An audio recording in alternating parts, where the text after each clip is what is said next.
Hello everybody, this is your soon-to-be Grandmaster caster, ZvT. I'll be casting a game, as you can see, between myself, spawning at the top left corner of Shakuras Plateau, against LGPainUser, spawning as the red Terran, obviously down here, since he's not over here. Just wanted to note, a couple people were saying I'm not casting games of myself losing, and I do intend to.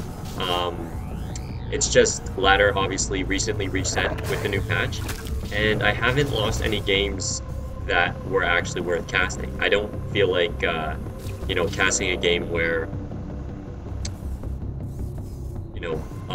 for example, say I went hatch first and got cannon rush. Not really worth the time, and funny enough, I haven't played against nearly any Protoss. It's been like 20, it seems, 20 Terran, 20 Zerg, and then 1 Protoss. So I did actually just play a game against a Protoss that did go really, really long, and I am going to cast that one. So anyway, back to the game.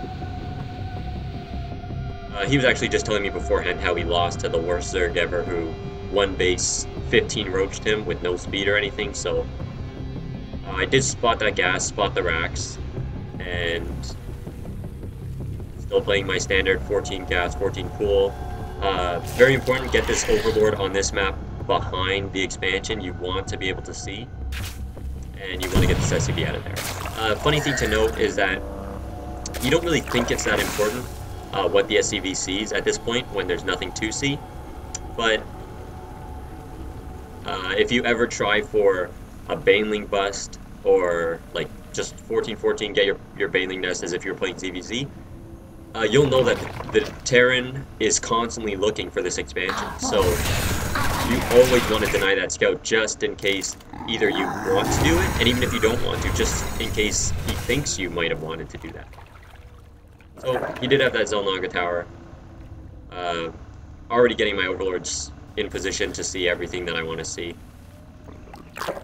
And another thing, based on the way that he's placed this racks, to me it already looks like typically he wants to put a reactor there. Now, at this point I saw 3 Marines, and before I go on, I'm just going to remember, someone commented on YouTube that I could push Control W and it would do that, and I had no idea.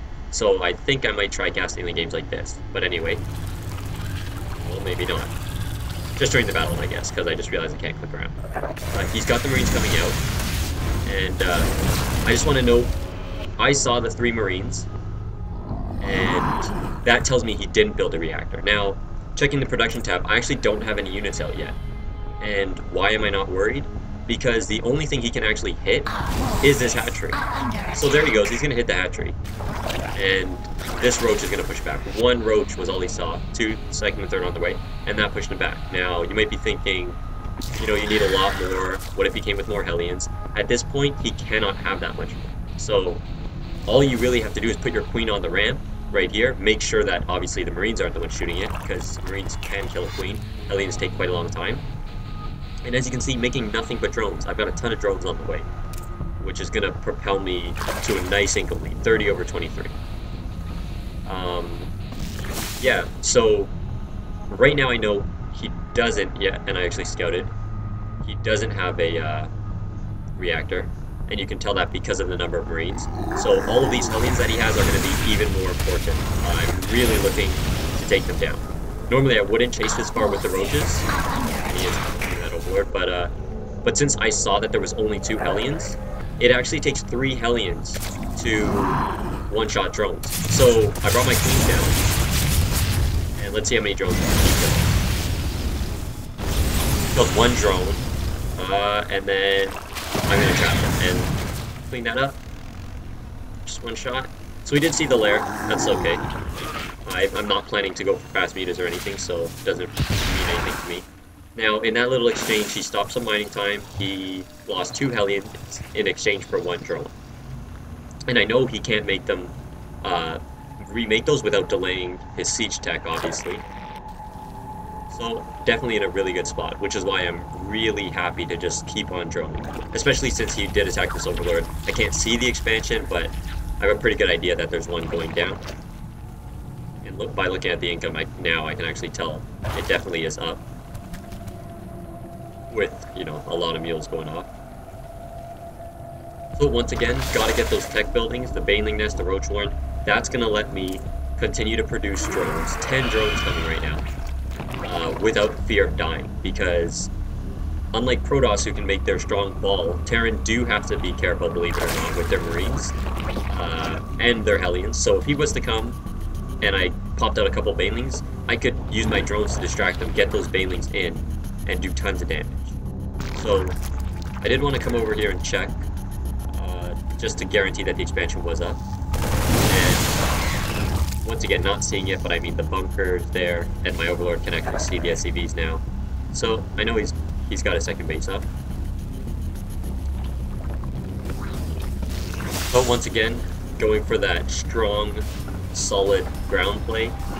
Also getting the Spire up, but preparing my Baneling and Roach Speed. And actually going to go and take my third base now. You do want to try to stay ahead of your Terran or Protoss opponents. Ahead on bases, that is. And the extra Queen, just in case he did go for Banshees, I'm going to be able to stall until I'm ready to hold them.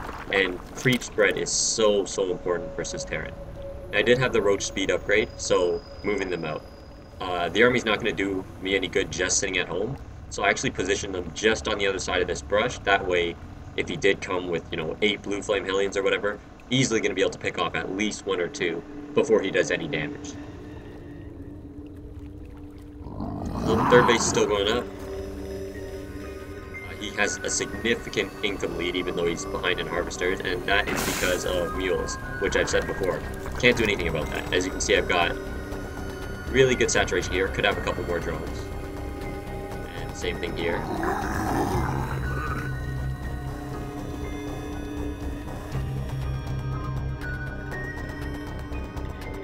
Metamorphosis complete.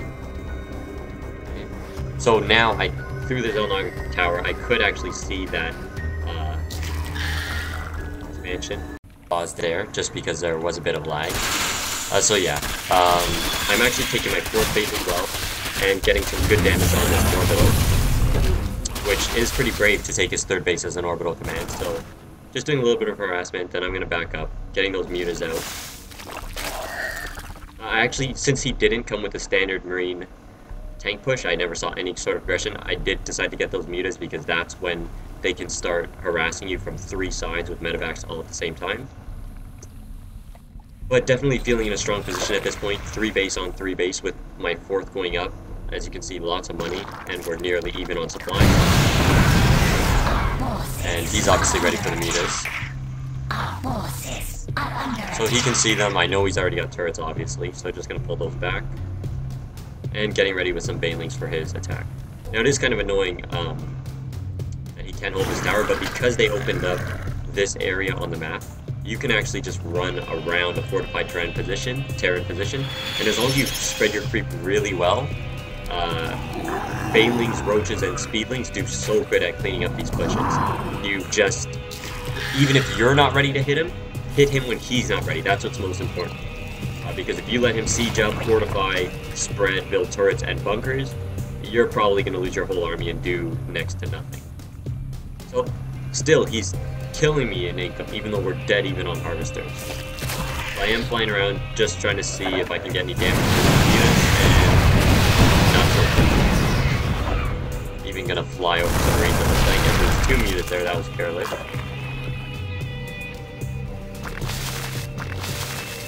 +1 melee attacks coming, +1 armor is already complete.